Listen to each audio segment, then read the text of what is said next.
নিজেরা বাড়িতে একটু ট্রাই করবেন, এইগুলোকে একটু মেলানোর চেষ্টা করবেন, নাহলে তো নিউমারোলজিস্টরা আছেনই। তো যে প্যারামিটারগুলো প্রথমেই দেখতে হবে যে আমার নাম কোন লেটার দিয়ে স্টার্ট হচ্ছে।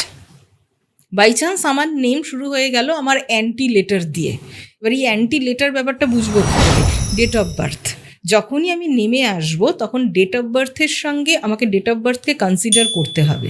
আমার ডেট অফ বার্থে আমার মূলাঙ্ক কী আছে, আমার ভাগ্যাঙ্ক কী আছে, বা কোন নাম্বারের প্রভাব কী আছে সেটাকে কনসিডার করতে হবে।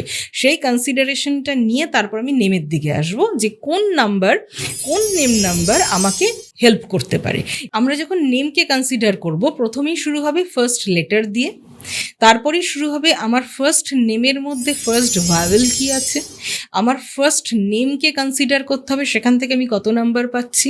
তারপর আমি ফুল নেম, মানে first name and last name অর্থাৎ সারনেম, কারোর যদি মিডল নেম থাকে তাহলে মিডল নেমও, টোটাল নেম নাম্বারকে কনসিডার করতে হবে। তারপর টোটাল নেমের মধ্যে যতগুলো ভাওয়েলস আছে, মানে first name, middle name, last name, সে সমস্ত ভাওয়েলসগুলোকে কনসিডার করতে হবে যে সেই ভাওয়েলসগুলো অ্যাড করলে, মানে ভাওয়েলের নাম্বারগুলো অ্যাড করলে কত নাম্বার পাচ্ছি।